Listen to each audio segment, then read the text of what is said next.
নমস্কার বন্ধুরা, উত্তর কিচেনে সবাইকে স্বাগত। নতুন বন্ধু পুরনো বন্ধু সবার প্রতি রইল আমার অনেক অনেক ভালোবাসা। আজকে আমি শেয়ার করব মান কচু। দেখুন, এই যে আমি মান কচু নিয়েছি, বাড়িরই মান কচু। মান কচুগুলো খুব সুন্দর। আর নিয়েছি দুটো আলু আর তার সঙ্গে নিয়েছি কালী বাউশ মাছ। কালী বাউশ মাছ দিয়ে মান কচু রান্না করব। একদম সাদামাটা গ্রাম্য পদ্ধতিতে। আসুন দেখে নিই কীভাবে রান্না করি। প্লিজ বন্ধুরা কেউ স্কিপ করে দেখবেন না। দেখুন আমি কি কি দেই, গ্রামের লোকেরা কিভাবে খায়, তো সেটাই দেখুন।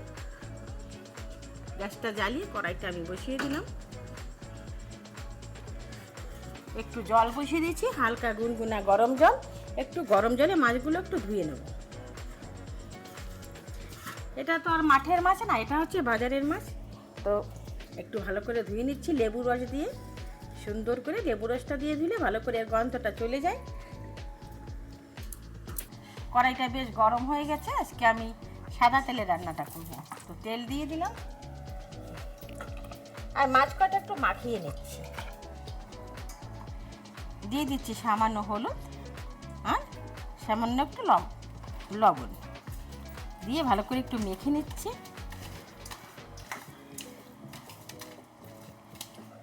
মাছটা বেশ গরম হয়ে গেছে, একটু লবণ ছিটিয়ে দিচ্ছি।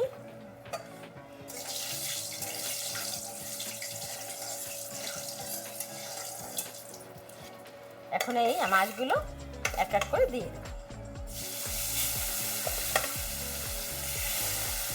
একসঙ্গেই হয়ে যাবে। 5 পিস মাছ নিয়েছি এখানে, অত কি বড় মাছ না, মিডিয়াম সাইজের মাছটা।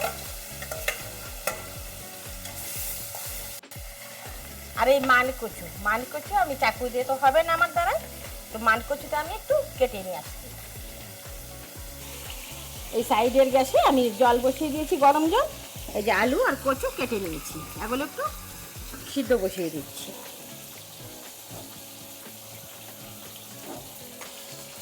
মাছগুলো সুন্দর ভেজে নিয়েছি, এখন আমি তুলে নিচ্ছি।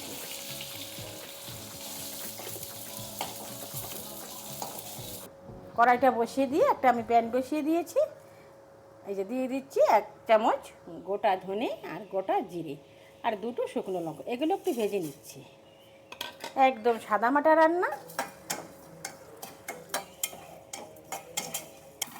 হয়ে গেছে। দেখুন এই যে ফুটছে চাটচুট করে, এখন আমি নামিয়ে নিচ্ছি। ওই তেলে আর একটু তেল দিয়ে দিচ্ছি। তেলটা বেশ গরম হয়ে গেছে। দেখুন ফোড়ন দিচ্ছি একটা তেজপাতা, 2টো শুকনো লঙ্কা, একটা দারচিনি, লবঙ্গ আর এলাচ আর গোটা জিরে। এই যেই সম্বারা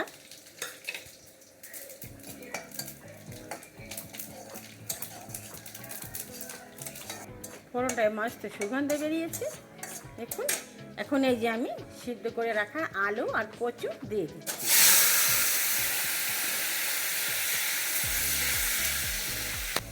দিয়ে দিচ্ছি হলুদ,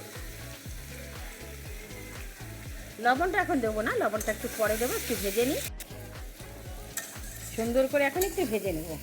বন্ধুরা যে যেখান থেকেই আমার ভিডিওটা দেখা শুরু করছেন, দেশ বিদেশ দূরে কাছে, প্লিজ বন্ধুরা একটা লাইক দিয়ে দেখা শুরু করবেন। আর যারা নতুন আজ প্রথম ভিজিট করছেন, এখনও সাবস্ক্রাইব করেননি, একটু সাবস্ক্রাইব করে পাশে থাকা অনুরোধ রইল। পাশে থাকা বেল আইকনটি প্রেস করে দেবেন। আমি যখনই কোনো নতুন ভিডিও আপলোড করব, সঙ্গে সঙ্গে নোটিফিকেশান আপনাদের কাছে পৌঁছে যাবে। আপনারা আপনাদের সময় মতন দেখে নেবেন। যদি ভিডিওগুলো ভালো লাগে এভাবেই আমার কন্টিনিউ করবেন। প্রচুর মাত্রায় বন্ধুবান্ধবের সঙ্গে শেয়ার করবেন। ভিডিওটা কেমন হয়েছে সুন্দর একটা কমেন্ট করে যাবেন, যাতে ওই কমেন্টের দ্বারা আমি আপনাদের পরিবারে পৌঁছতে পারি। হয়ে গেছে দেখুন, আমি আর একটু ভেজে নেব। এমনি ভালো করে আমি ভেজে নিয়েছি কচু। এখন দিয়ে দিচ্ছি কাঁচা লঙ্কা আর আদা বাটা। এইভাবে দিলে ভাজা হয়ে যাবে। তো দিয়ে দিলাম, দিয়ে আর একটু ভালো করে কষিয়ে নেব। যতক্ষণের আদার কাঁচা গন্ধ যাচ্ছে তো ততক্ষণ একটু কষিয়ে নিচ্ছি। 3-4 মিনিট আমি ভালো করে কষিয়ে নিয়েছি। দেখুন সুন্দর আমার কষানো হয়ে গেছে। এখন এই সাইডে একটু গরম জল দিয়েছি। গরম জলটা দিলেই কচুর স্বাদটা বজায় থাকে। তো দিয়ে দিচ্ছি গরম জল। গ্যাসটা আগে অফ করে নিই। তো গরম জলটা একটু ঢেলে দিচ্ছি।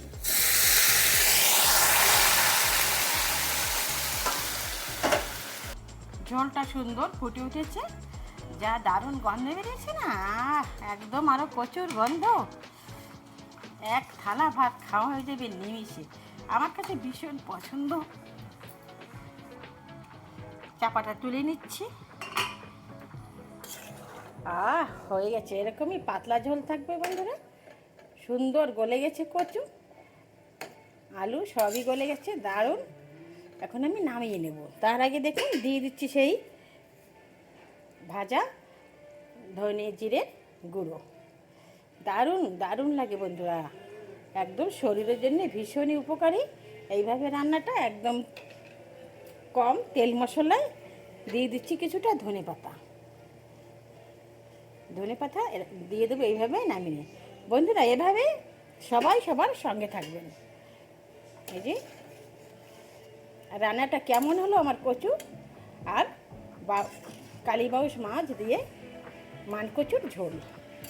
তো এখন আমি নামিয়ে নিচ্ছি। এমনি ঝোলঝোলই রাখবো, আমি আর কমাবো না। দেখুন একদম পাতলা, সুন্দর হয়ে গেছে। এখন আমি নামিয়ে নিচ্ছি। একটু লবণ কম আছে, আমি তো অফ ক্যামেরায় দিয়ে দিয়েছিলাম, আর একটু দিয়ে দিলাম। তো একটু দিলেই হয়ে যাবে। আর একটু ঢেকে দিচ্ছি, একটু লবণ কম আছে।